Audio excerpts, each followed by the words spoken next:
Welcome to this channel. In this video, let me talk about how to hold on when God is silent. Some of you didn't stop praying because you lost faith. You stopped expecting answers because you got tired of being disappointed. And the hardest part, you still believe in God and you just don't know what to do with His silence. If that is you, don't click away. This video is for people who are still holding on even when it hurts. In Psalms 22 and verse 2, David cried out, "My God, I cry out by day, but you do not answer." Unanswered prayers don't just challenge our circumstances. There is a way they challenge our understanding of God.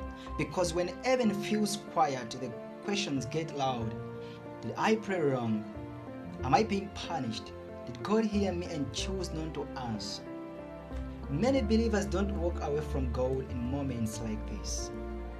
They just stop bringing their real hearts to Him. How long, O Lord, will you forget me forever? Psalms chapter 13 and verse 1.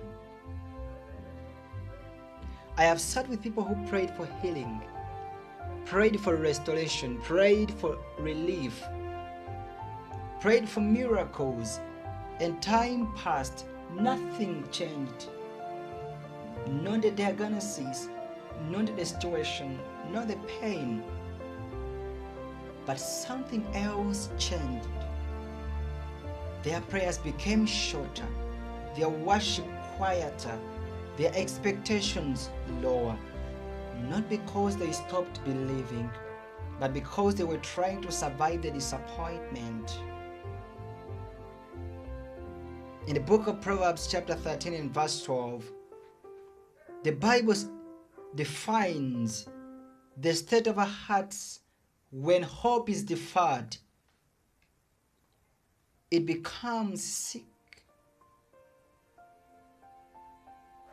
Here's a hard truth we need to talk about. God's silence is no proof of His absence. In the Bible, Job prayed and heaven was quiet. David prayed and waited many years. David trusted God, and over years, the results were the same. Jesus prayed in Gethsemane and still went to the cross. Yet no one of them was abandoned in the last hour. Faith isn't measured by how fast God answers. It is revealed by who we trust when our prayers are delayed. In Psalms 55 and verse 8, the Bible says, "My thoughts are not your thoughts, neither are your ways my ways." In other words, God's thoughts supersede, they are higher than human thoughts.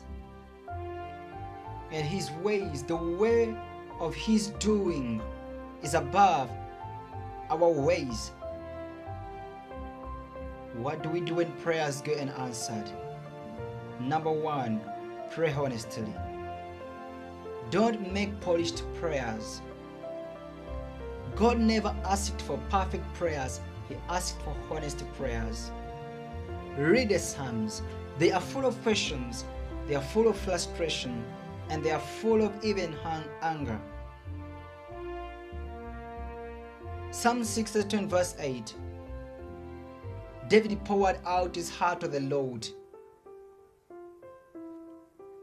Release the timeline, not the promise. Many prayers go unanswered not because God said no, but because we expected it to happen now. And sometimes things do not happen instantly. Delay doesn't cancel destiny.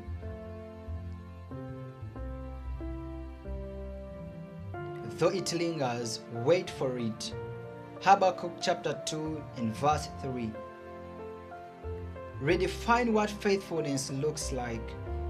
Faithfulness isn't always shouting victory. Sometimes it is simply showing up again. Still praying, still believing, still trusting, one day at a time. I'll get out of this circumstance. I will heal of this illness. Even those who were before us, they were commended for their faith. Yet at a certain point, they did not receive what was promised.